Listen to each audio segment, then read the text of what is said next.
ದೇವರಿಗೆ ಮಹಿಮೆ ಆಗಲಿ. ನನ್ನ ಆತ್ಮೀಯ ಎಲ್ಲ ಸ್ನೇಹಿತರೆ, ಕ್ರಿಸ್ತನ ನಾಮದಲ್ಲಿ ವಂದನೆಗಳು.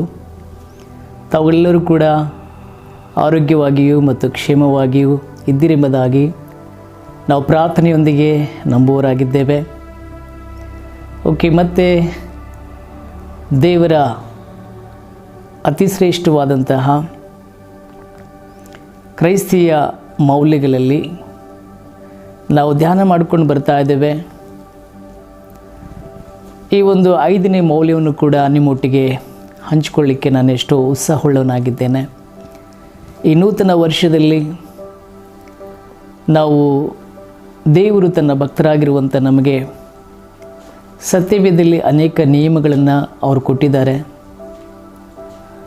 ಅದು ತನ್ನ ಭಕ್ತರಿಗೆ, ಸತ್ಯವೇದ ಭಕ್ತರು ದೇವರ ಆ ನಿಯಮಗಳನ್ನು ತಪ್ಪದೆ ಅವರು ಮಾಡ್ತಾ ಬಂದರು. ಹಾಗಾಗಿ ಅವರು ಆಧ್ಯಾತ್ಮಿಕತೆಯಲ್ಲಿಯೂ ಕುಟುಂಬದಲ್ಲಿಯೂ ಮತ್ತು ಸಾಮಾಜಿಕವಾಗಿಯೂ ಲೋಕದಲ್ಲಿಯೂ ಅವರು ಬಹಳಷ್ಟು ಆಶೀರ್ವಾದಗಳನ್ನು ತುಂಬಿದಂಥ ಒಂದು ಭಕ್ತರಾಗಿದ್ದರು. ಆ ಮೌಲ್ಯವು ಅಥವಾ ದೇವರ ನಿಯಮವು ಏನೆಂಬುದಾಗಿ ನಾವು ನೋಡೋದಾದರೆ, ಇವಾಗಲೇ ನಾವುಗಳು ಪ್ರಾರಂಭದ ಆ ಮೌಲ್ಯವು ದೇವರ ಮಾತನ್ನು ದಿನಂಪ್ರತಿ ನಾವು ಧ್ಯಾನ ಮಾಡಬೇಕು ಅಂತ ನಾವು ಅದರ ವಿವರಣೆಯನ್ನು ತಮ್ಮೊಟ್ಟಿಗೆ ಹಂಚಿಕೊಳ್ಳೋದಕ್ಕೆ ದೇವರು ಸಹಾಯ ಮಾಡಿದರು. ತಾವುಗಳೆಲ್ಲರೂ ಕೂಡ ಕುಟುಂಬವಾಗಿ ಮತ್ತು ಯೌವನಸ್ಥರು ದೇವರ ಧರ್ಮಶಾಸ್ತ್ರದಲ್ಲಿ ಆನಂದ ಪಡುತ್ತಾ ಅದನ್ನು ರಾತ್ರಿ ಹಗಲನ್ನು ನೀವು ಧ್ಯಾನಿಸ್ತಾ ಇದ್ದೀರಿ ಎಂಬುದಾಗಿ ನಾನು ಪ್ರಾರ್ಥನೆಯೊಂದಿಗೆ ನಂಬುವಂತನಾಗಿದ್ದೇನೆ. ಈ ಹೊಸ ವರ್ಷದಲ್ಲಿ ಸತ್ಯವೇದ ಆ ಒಂದು ಧ್ಯಾನ ಮಾಡುವಂಥ ಒಂದು ಶೈಲಿನ ತಾವುಗಳು ಬದಲಾಯಿಸಿಕೊಳ್ಳಿದ್ದೀರಿ ಎಂಬುದಾಗಿ ನಾನು ನಂಬುತ್ತೇನೆ. ಮಾತ್ರವಲ್ಲ, ದಿನಂಪ್ರತಿ ಕೇವಲ ಸಭೆಯಲ್ಲಿಯೂ ಅಥವಾ ಹಬ್ಬಗಳಲ್ಲಿಯೂ ವರ್ಷಕ್ಕೊಂದು ಸಾರಿನೋ ಅನ್ನೋದಕ್ಕಿಂತಲೂ ಪ್ರತಿ ದಿನಂಪ್ರತಿ ಭಕ್ತನಾಗಿರುವಂತಹ ದಾವೀದನು ಸ್ತುತಿಸಿದ ಹಾಗೆ, ಕೀರ್ತಿಸಿದ ಹಾಗೆ, ಭಜಿಸಿದ ಹಾಗೆ ನೀವುಗಳೆಲ್ಲರೂ ಕೂಡ ಕುಟುಂಬವಾಗಿಯೂ ಮತ್ತು ವ್ಯಕ್ತಿಗತವಾಗಿಯೂ ಮತ್ತು ಸಭೆಯಲ್ಲಿಯೂ ಕೂಡ ದೇವರನ್ನು ನೀವು ಸ್ತುತಿಸ್ತಾ ಇದ್ದೀರಿ, ಘನಪಡಿಸ್ತಾ ಇದ್ದೀರಿ ಎಂಬುದಾಗಿ ನಾನು ನಂಬುವಂತನಾಗಿದ್ದೇನೆ. ಮಾತ್ರವಲ್ಲ, ದಿನಕ್ಕೆ 3 ಆವರ್ತಿ ಮೊಣಕಾಲು ಹಾಕಿ ಪ್ರಾರ್ಥನೆ ಮಾಡಬೇಕು ಅನ್ನುವಂಥ ಆ ಒಂದು ಮೌಲ್ಯವನ್ನು ಕೂಡ ನಾವು ಧ್ಯಾನ ಮಾಡಿದ್ದೇವೆ. ನಮ್ಮ ಪ್ರಾರ್ಥನೆ ಜೀವಿತವನ್ನು ಎಷ್ಟೋ ವಿಷಯಗಳು, ಅದರ ಕುರಿತಾಗಿರುವಂತಹ ಮಾತುಗಳು ಸತ್ಯವೇದ ಭಕ್ತರಿಂದಲೂ ಮತ್ತು ನಮ್ಮ ಘನ ಸೇವಕರುಗಳಿಂದಲೂ ನಾವು ಕೇಳ್ತಾ ಬಂದಿದ್ದೇವೆ. ಮತ್ತು ನಿಮಗೂ ಕೂಡ ನಿಮಗೆ ಆ ಮಾತನ್ನು ತಿಳಿಸುತ್ತಾ ಇನ್ನೊಂದು ಸಾರಿ ದೇವರ ಆತ್ಮನು ನನಗೂ ನಮ್ಮೆಲ್ಲರಿಗೂ ಪ್ರೇರೇಪಿಸ್ತಾ ಬಂದರು. ಮತ್ತು ನಮ್ಮ ವ್ಯಕ್ತಿಗತವಾದಂಥ ಜೀವಿತವನ್ನು ಭಕ್ತನಾಗಿರುವಂಥ ದಾವೀದನಂತೆ ತ್ರಿಕಾಲದಲ್ಲಿ ಹಂಬಲಿಸುತ್ತಾ ಆತನು ಮೊರೆ ಇಟ್ಟಂತೆ ನಾವುಗಳು ಕೂಡ ವ್ಯಕ್ತಿಗತವಾಗಿ ಮೊರೆ ಇಡುವುದನ್ನು ಮತ್ತು ನೀವು ದೇವರ ಆತ್ಮ ನಿಮಗೆ ಪ್ರೇರೇಪಿಸಿದ ಎಂಬುದಾಗಿ, ಜೊತೆಯಲ್ಲಿ ದಾನಿಯೇಲ್ ಭಕ್ತನು ಕೂಡ ಆತನು ಕೆಲವೊಂದು ಆ ದೈವಿಕವಾದಂಥ ವಿಷಯದಲ್ಲಿ ಆತನಿಗೆ ಸಿಂಹದ ಗವಿಯಲ್ಲಿ ಹಾಕಬೇಕನ್ನುವಂಥ ಒಂದು ಆ ಶಾಸನಕ್ಕೆ ರುಜು ಎಲ್ಲೋ ಆದರೂ ಕೂಡ ಆತನಿಗೆ ಗೊತ್ತಿದ್ದರೂ ಕೂಡ ಅದರ ದೇವರ ಆ ನಿಯಮವನ್ನು ದೇವರ ಸನ್ನಿಧಾನದಲ್ಲಿ ಆ ಕಳೆಯುವಂಥ ಒಂದು ಸಮಯವನ್ನು ಆತನು ಮರೆಯಲಿಲ್ಲ. ಮನುಷ್ಯರಿಗೆ ಭಯಪಡಲಿಲ್ಲ, ದೇವರಿಗೆ ಭಯಪಟ್ಟನು. ವಿರೋಧ ಪಕ್ಷದವರು 120 ಜನ ಇದ್ದರು, ಆತನ ಒಬ್ಬಾತನೇ.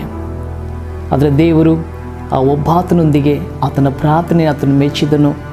ಬಹಳಷ್ಟು ಇಕ್ಕಟ್ಟುಗಳು ಬಂದಾಗ ಆ ಪ್ರಾರ್ಥನೆಯು ಆತನ ಬಿಡುಗಡೆ ಮಾಡಿತ್ತು. ಈ ದಿನದವರೆಗೂ ನಮಗೆ ಆತನ ಮಾದರಿಯಾಗಿರುವುದನ್ನು ನಾವು ನೋಡಿದ್ದೇವೆ. ನಮಗೆ ಗೊತ್ತು ಆ ವಿಷಯ. ನಮ್ಮ ಸೇವಕರುಗಳು ಎಷ್ಟು ನಮಗೆ ತಿಳಿಸಿದ್ದಾರೆ. ಮತ್ತು ದೇವರ ಆತ್ಮನು ಈ ಒಂದು ಕ್ರೈಸ್ತಿಯ ಮೌಲ್ಯದ ಆ ಒಂದು ವಿಷಯ ಕೂಡ ನಿಮಗೆ ಜ್ಞಾಪಕ ಮಾಡಿದ್ದೇನೆ. ಮಾತ್ರವಲ್ಲ, ಕುಟುಂಬವಾಗಿ ಆ ದಿವಸ ಫರೋಹನನ್ನು ಬಿಡಲಿಲ್ಲ ಇಸ್ರಾಯೇಲ್ ಜನರನ್ನು ಕುಟುಂಬವಾಗಿ ದೇವರನ್ನು ಆರಾಧನೆ ಮಾಡೋದಕ್ಕೆ. ಹಾಗೆ ಈ ದಿವಸ ಸೈತಾನನ್ನು ಕೂಡ ಬಿಡ್ತಾ ಇಲ್ಲ ಕುಟುಂಬವಾಗಿ ದೇವರ ಸನ್ನಿಧಾನಕ್ಕೆ ಹೋಗಿ ಆರಾಧನೆ ಮಾಡೋದಕ್ಕೆ. ಆದರೆ ದೇವರ ವಾಕ್ಯದಿಂದ ಮತ್ತೆ ನಾವು ಧ್ಯಾನ ಮಾಡಿದ್ದೀವಿ. ದೇವರ ಆತ್ಮ ನಮಗೆ ಪ್ರೇರೇಪಣೆ ಕೊಟ್ಟರು, ಮತ್ತೆ ಕುಟುಂಬವಾಗಿ ಆತನ ಸನ್ನಿಧಾನಕ್ಕೆ ಹೋಗಬೇಕೆಂಬುದಾಗಿ ನಮಗೆ ದೇವರು ಪ್ರೋತ್ಸಾಹಪಡಿಸಿದರು. ಹಾಗಾಗಿ ತಪ್ಪದೆ ಕುಟುಂಬದವರೆಲ್ಲರೂ ಕೂಡ 6 ದಿವಸ ಒಂದು ವೇಳೆ ಕೆಲಸ ಮಾಡಿ ಅಥವಾ ಸ್ಟಡಿ ಮಾಡಿ ಉದ್ಯೋಗಗಳು ಮಾಡಿ ಏನೇ ಇದ್ದರೂ ಕೂಡ ನಾವು ವಾರದ ಮೊದಲನೇ ದಿನ ಕರ್ತನ ಸಮ್ಮುಖದಲ್ಲಿ ಕುಟುಂಬವಾಗಿ ನಾವು ಆತನ ಸಮ್ಮುಖದಲ್ಲಿ ಆರಾಧಿಸಬೇಕು, ಆತನ ವಾಕ್ಯವನ್ನು ಕೇಳಬೇಕು, ಪ್ರಾರ್ಥಿಸಬೇಕು, ದೈವ ಭಕ್ತರ ಐಕ್ಯತೆಯಲ್ಲಿ ನಾವು ಸೇರಿ ಬರಬೇಕು ಅನ್ನುವಂಥ ಒಂದು ಆ 4ನೇ ಮೌಲ್ಯವನ್ನು ಕೂಡ ನಾವು ಧ್ಯಾನ ಮಾಡ್ತಾ ಬಂದಿವಿ. ಇವಾಗ ನಿಮ್ಮೊಟ್ಟಿಗೆ ಈ ಒಂದು 5ನೆಯ ಒಂದು ಕ್ರೈಸ್ತಿಯ ಅತಿ ಶ್ರೇಷ್ಠವಾದಂಥ ಮೌಲ್ಯ ನಿಮ್ಮೊಟ್ಟಿಗೆ ನಾನು ಹಂಚಿಕೊಳ್ಳೋದಕ್ಕೆ ನಾನು ಎಷ್ಟು ಸಂತೋಷವುಳ್ಳವನಾಗಿದ್ದೇನೆ. ದೇವರ ಆತ್ಮನು ಮತ್ತೆ ನಮಗೆ ಅದನ್ನು ಪ್ರೇರೇಪಣೆ ಕೊಡ್ತಾ ಇದ್ದಾರೆ. ಆ ಒಂದು ವಿಷಯವೇನೆಂಬುದಾಗಿ ನೋಡೋದಾದರೆ, ನಾವು ಜ್ಞಾನೋಕ್ತಿ ಪುಸ್ತಕದಲ್ಲಿ 3ನೇ ಅಧ್ಯಾಯ 9ನೇ ವಚನಕ್ಕೆ ಬರುವುದಾದರೆ, ನಿನ್ನ ಆದಾಯದಿಂದಲೂ ಬೆಳೆಯ ಪ್ರಥಮ ಫಲದಿಂದಲೂ ಯೆಹೋವನನ್ನು ಸನ್ಮಾನಿಸು, ಹೀಗೆ ಮಾಡಿದರೆ ನಿನ್ನ ಕಣಜಗಳು ತುಂಬಿ ತುಳುಕುವುದು, ಕಣಜಗಳು ಸಮೃದ್ಧಿಯಿಂದ ತುಂಬುವವು, ತೊಟ್ಟಿಗಳಲ್ಲಿ ದ್ರಾಕ್ಷರಸವು ತುಂಬಿ ತುಳುಕುವುದು ಎಂಬುದಾಗಿ ನಾವು ನೋಡ್ತೇವೆ. ದೇವರು, ಭೂಮಿಯು ಅದರಂಥ ಸಮಸ್ತವು ದೇವರದು. ಎಲ್ಲವೂ ಕೂಡ ಆತನ ಮಕ್ಕಳಾಗಿರುವಂಥ ನಮಗೆ ಕೊಡ್ತಾ ಇದ್ದಾನೆ. ಎಲ್ಲವೂ ಆತನದೇ ಆಗಿದೆ. ಪುನಃ ಯಾಕೆ ಆತ ನಮ್ಮಿಂದ ಕೇಳಲ್ಪಡ್ತಾನೆ ಅನ್ನುವಂಥದ್ದನ್ನು ನಾವು ಗಮನಿಸುವುದಾದರೆ, ದೇವರು ತನ್ನ ಭಕ್ತಿಯನ್ನು, ಅವರ ಭಕ್ತಿಯನ್ನು ಆತನು ಮೆಚ್ಚುವುದಕ್ಕೋಸ್ಕರವಾಗಿ ಮಾತ್ರವಲ್ಲ, ದಶಮ ಭಾಗ ನಾವು ಕೊಡುವಂಥದ್ದು ಅಥವಾ ಕಾಣಿಕೆಗಳನ್ನು ಕೊಡುವಂಥದ್ದು, ಅದರ ಜೊತೆಯಲ್ಲಿ ಮನುಷ್ಯನನ್ನು ಅಥವಾ ಅಲ್ಲಿ ಸೇವಕರನ್ನು ಅಥವಾ ಒಂದು ದೇವಸ್ಥಾನ ಎಂಬುದಾಗಿ ನಾವು ಜ್ಞಾಪಕ ಮಾಡಿಕೊಳ್ಳದೆ, ಇದೊಂದು ದೇವರ ನಿಯಮವಾಗಿದೆ. ಈ ನಿಯಮವನ್ನು ಸತ್ಯವಿದ್ದ ಅನೇಕ ಭಕ್ತರು ಅದನ್ನು ಅವರು ಪರಿಪಾಲಿಸಿದರು. ಅವರು ಯಾವುದೇ ಪ್ರಶ್ನೆ ಮಾಡಲಿಲ್ಲ. ಅವರ ದೃಷ್ಟಿಯಲ್ಲಿ ಆ ದೇವರು, ಆ ದೇವರ ನಿಯಮ, ಆ ದೇವರ ಒಂದು ಆಜ್ಞೆ, ಅದನ್ನು ಅವರು ಪರಿಪಾಲನೆ ಮಾಡುವುದರಲ್ಲಿ ಮುಂದಾಕಿದರು. ನಾವು ಉದಾಹರಣೆಗೆ ಬಹಳಷ್ಟು ಉದಾಹರಣೆಗಳನ್ನು ನಾವು ನೋಡ್ತೇವೆ. ಈ ಒಂದು ಅವರ ಆದಾಯದಿಂದ ಅಥವಾ ದಶಮಾಂಶವನ್ನು ಅಥವಾ ಕಾಣಿಕೆಗಳನ್ನು ದೇವರಿಗೆ ಅವರು ಸಮರ್ಪಣೆ ಮಾಡೋದ್ರ ಮೂಲಕವಾಗಿ ದೇವರಿಂದ ಶ್ರೇಷ್ಠವಾದಂಥ ಆಶೀರ್ವಾದಗಳನ್ನು ಅವರು ಪಡೆದುಕೊಂಡರು. ಉದಾಹರಣೆ, ನಾವು ಅಬ್ರಹಾಮ ಭಕ್ತರನ್ನು ನೋಡುವಾಗ, ನಂತರ ಯಾಕೋಬನು, ನಂತರ ಈಸಾಕನು ಮತ್ತು ಯಾಕೋಬನು, ಹೀಗೆ ಆ ಒಂದು ಸತ್ಯವಿದ್ದ ಅನೇಕ ಭಕ್ತರು ಆ ಒಂದು ದೇವರು ಹೇಳಿಕೊಟ್ಟಂಥ ನಿಯಮವನ್ನು ಅವರು ಬಹಳ ಸಂತೋಷದಿಂದ ಹೃದಯಪೂರ್ವಕವಾಗಿ ಅವರು ಆ ಕಾರ್ಯವನ್ನು ಮಾಡಿದ್ರಿಂದ ಅವರು ಎಲ್ಲ ವಿಷಯಗಳಲ್ಲಿ, ನಾವು ಉದಾಹರಣೆಗೆ ಒಂದು ಮಾತನ್ನು ನೋಡುವಾಗ ನಾವು 24ನೇ ಅಧ್ಯಾಯ ನಾವು 1ನೇ ವಚನ ಆದಿಕಾಂಡ ನೋಡೋದಾದರೆ, ಭಕ್ತನಾಗಿರುವಂಥ ದಾವೀದನು ಆ ವೃದ್ಧನಾದಾಗಲೂ ಕೂಡ ಎಲ್ಲ ವಿಷಯಗಳಲ್ಲಿ ದೇವರು ಆತನನ್ನು ಅಭಿವೃದ್ಧಿಪಡಿಸಿದ್ರು ಎಂಬುದಾಗಿ ನೋಡ್ತೇವೆ. ಆ ಎಲ್ಲ ವಿಷಯಗಳಲ್ಲಿ ಅಂತಂದರೆ ಆತನು ದೇವರಿಗೆ ದೇವರ ನಿಯಮವನ್ನು ಆತನು ಬಹಳ ಸಂತೋಷದಿಂದ ಆತನು ಮಾಡಿದ್ರಿಂದ ದೇವರು ಎಲ್ಲ ವಿಷಯಗಳಲ್ಲಿ ಆತನನ್ನು ಅಭಿವೃದ್ಧಿ ತಗೊಂಡು ಬಂದರು ಎಂಬುದಾಗಿ ನೋಡ್ತೇವೆ. ಹೀಗೆ ಅನೇಕ ವಿಷಯಗಳಿದೆ. ಆದರೆ ಈಗಿನ ಪರಿಸ್ಥಿತಿಗಳು ನೋಡುವಾಗ ಕೆಲವೊಂದು ಮನುಷ್ಯನಿಗೆ ಹೆಚ್ಚಿನ ಒಂದು ಜ್ಞಾನವನ್ನು, ಇವತ್ತು ದೈವ ಜ್ಞಾನವು ಬರ್ತಾ ಇರೋದ್ರಿಂದ ಕೆಲವೊಂದು ಪ್ರಶ್ನೆಗಳನ್ನು ಮಾಡ್ತಾ ಇದ್ದಾನೆ. ಈ ಒಂದು ವಿಷಯದಲ್ಲಿ ಒಂದು ವೇಳೆ ಇದ್ದರೂ ಕೂಡ, ಆ ಒಂದು ಪ್ರಶ್ನೆ ನಮಗಿದ್ದರೂ ಕೂಡ ಅದನ್ನು ಯಾವುದಕ್ಕೋಸ್ಕರವಾಗಿ ಅನ್ನುವಂಥ ಒಂದು ಪ್ರಶ್ನೆ ನಮ್ಮಲ್ಲಿರುವುದಾದರೆ, ಆ ಒಂದು ಗೊಂದಲಗಳಿರುವುದಾದರೆ, ಒಂದು ವೇಳೆ ಧೈರ್ಯವಾಗಿ ದೇವ ಮಂದಿರದಲ್ಲಿ ದೈವ ಸೇವಕರೊಟ್ಟಿಗೆ ಅಥವಾ ಅಲ್ಲಿ ನೇಮಿಸಲ್ಪಟ್ಟಂಥ ಹಿರಿಯರ ಬಳಿಯಲ್ಲಿ ನಾವು ಕೇಳುವಾಗ, ಒಂದು ವೇಳೆ ಅದು ದೇವರ ಒಂದು ಮಂದಿರಕ್ಕಾಗಿಯೋ, ದೇವರ ಸೇವೆಗಾಗಿಯೋ, ಸೇವಕರ ಪೋಷಣೆಗಾಗಿಯೋ ಎಂಬುದಾಗಿ ಅಥವಾ ಆ ಒಂದು ಕಾರ್ಯವನ್ನು ಯಾವುದಕ್ಕೆ ಉಪಯೋಗವಾಗ್ತದೆ ಎನ್ನುವಂಥ ಒಂದು ಅನುಮಾನಗಳು ನಮ್ಮಲ್ಲಿರುವುದಾದರೆ ನೇರವಾಗಿ ಹೋಗಿ ದೇವರ ಭಕ್ತರೊಟ್ಟಿಗೆ, ದೇವರ ಸೇವಕರೊಟ್ಟಿಗೆ, ಅಲ್ಲಿ ನೇಮಿಸಲ್ಪಟ್ಟಂಥ ಹಿರಿಯರೊಟ್ಟಿಗೆ ಆ ಒಂದು ಪ್ರಶ್ನೆಯನ್ನು ಕೇಳಿ ಅದು ಯಾವ್ಯಾವುದಕ್ಕೆ ಉಪಯೋಗವಾಗ್ತದೆ ಎನ್ನುವಂಥ ಒಂದು ಆ ಮನಸ್ಸಿನ ಗೊಂದಲ ಅಥವಾ ಇನ್ನೊಬ್ಬರು ಹೇಳುವಂಥ ಒಂದು ವಿಷಯ ಅವರು ಇವರು ಹೇಳ್ತಾರೆ ಅನ್ನೋದಕ್ಕಿಂತಲೂ ನೇರವಾಗಿ ನಮಗೆ ಒಂದು ವೇಳೆ ನಮ್ಮ ಜೀವಿತಗಳಲ್ಲಿ ಒಂದು ದಶಮ ಭಾಗದ ವಿಷಯದಲ್ಲಿ, ಕಾಣಿಕೆ ವಿಷಯದಲ್ಲಿ ನಮಗೆ ಅನುಮಾನಗಳಿರುವುದಾದರೆ ನಾವುಗಳು ಬಹಳ ಸಂತೋಷದಿಂದ ಯಥಾರ್ಥವಾಗಿ ಆ ಒಂದು ಪ್ರಶ್ನೆಗೆ ಉತ್ತರವನ್ನು ಪಡೆದುಕೊಂಡವರಾಗಿ, ಒಟ್ಟಿನಲ್ಲಿ ನಾನು ಹೇಳುವಂಥ ಒಂದು ವಿಷಯವೇನಂತಂದರೆ, ನಮಗೆ ಆ ಪ್ರಶ್ನೆ ಅನ್ನೋದಕ್ಕಿಂತಲೂ ದೇವರ ನಿಯಮವು ಅದು ಮನಸ್ಫೂರ್ತಿಯಾಗಿ ನಾವು ಅನುಸರಿಸುವುದರ ಮೂಲಕವಾಗಿ ಸತ್ಯವೇದ ಭಕ್ತರುಗಳು ಅವರು ಪ್ರಶ್ನೆ ಮಾಡಲಿಲ್ಲ. ಎಲ್ಲ ಅವರ ಒಂದು ಕಾರ್ಯಗಳಲ್ಲಿ 10ನೆಯ ಒಂದು ಭಾಗವನ್ನು ಅವರು ಸಂತೋಷವಾಗಿ ಮನಸ್ಫೂರ್ತಿಯಾಗಿ ದೇವರ ಸಮ್ಮುಖದಲ್ಲಿ ದೇವರ ಭಂಡಾರಕ್ಕೆ ತೆಗೆದುಕೊಂಡು ಬಂದು ಅವರು ಸಮರ್ಪಣೆ ಮಾಡ್ತಾಯಿದ್ರು. ಹಾಗೆಯೇ ನ್ಯಾಯವಾಗಿ ಆ ಕಾರ್ಯಗಳು ಜರುಗಲ್ಪಡ್ತಾ ಇತ್ತು. ಸೇವೆಗಾಗಿಯೋ, ಮಂದಿರಕ್ಕಾಗಿಯೋ, ಅಥವಾ ಅಲ್ಲಿರುವಂಥ ಯಾಜಕರಿಗೋಸ್ಕರವಾಗಿಯೋ. ಮಾತ್ರವಲ್ಲ, ನಾವು ಹೊಸ ಒಡಂಬಡಿಕೆ ಬರುವುದಾದರೆ ಅಲ್ಲಿ ಕೂಡ ಆದಿಯ ಒಂದು ಅಪೊಸ್ತಲರಾಗಲಿ, ಆದಿಯ ಒಂದು ಯೆರೂಸಲೇಮಿನ ಸಭೆ ಹಿರಿಯರಾಗಲಿ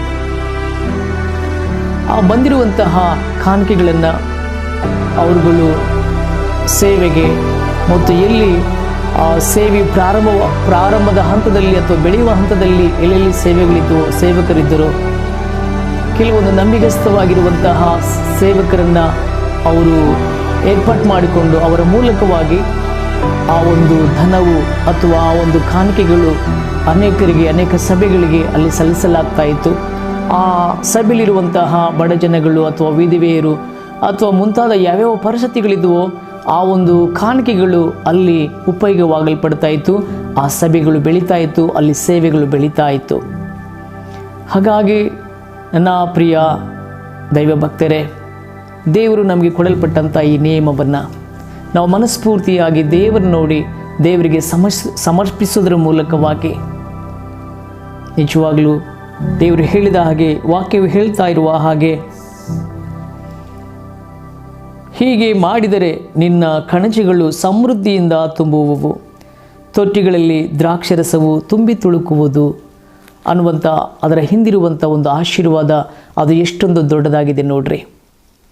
ಹಾಗಾಗಿ ದೇವರನ್ನು ನೋಡಿ ದೇವರಿಗೆ ಆ ಕೊಡಲ್ಪಟ್ಟಂಥವರ ಒಂದು ಅವರ ಜೀವಿತ, ಭಕ್ತಿ ಜೀವಿತ, ಅವರ ಕುಟುಂಬ ಜೀವಿತವು, ಅವರ ಪ್ರತಿಯೊಂದು ಕಾರ್ಯಗಳಲ್ಲಿ ದೇವರು ಅವರನ್ನು ಬಹಳ ಉನ್ನತ ಕಾರ್ಯಗಳಿಗೆ ಎಲ್ಲ ವಿಷಯಗಳಿಗೆ ಅವರು ತೆಗೆದುಕೊಂಡು ಬಂದಿರುವಂತಹ ಒಂದು ಉದಾಹರಣೆಗಳು ಬಹಳಷ್ಟು ಇದೆ.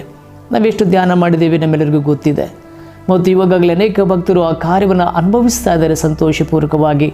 ಹಾಗಾಗಿ ನನ್ನ ಪ್ರಿಯ ದೇವರ ಮಕ್ಕಳು, ಇನ್ನೊಂದು ಸಾರಿ ಈ ಹೊಸ ವರ್ಷದಲ್ಲಿ ಇನ್ನು ಕೆಲವೊಂದು ಕುಟುಂಬಗಳಲ್ಲಿ ಒಂದು ವೇಳೆ 5 ಜನ ಅಥವಾ 4 ಜನ 6 ಜನ ಒಂದು ವೇಳೆ ಕೆಲಸ ಆ ಕುಟುಂಬದಲ್ಲಿ ಮಾಡ್ತಾ ಇರೋದಾದರೆ, ಇನ್ನು ಕೆಲವೊಬ್ಬರು ಇವಾಗಲೂ ಕೂಡ ಕೆಲವೊಂದು ದೂರುಗಳನ್ನು ಬರುವುದನ್ನು ನಾವು ಕಾಣ್ತಾ ಇದ್ದೇವೆ.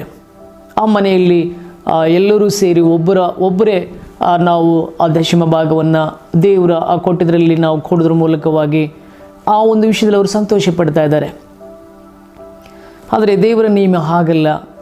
ಯಾಕಂದರೆ ದೇವರು ಕೊಡಲ್ಪಟ್ಟಂಥ ಪ್ರತಿಯೊಂದನ್ನು ಪ್ರತಿಯೊಬ್ಬರು ಪ್ರತ್ಯೇಕವಾಗಿ ಅನುಭವಿಸ್ತಾ ಇದ್ದಾರೆ.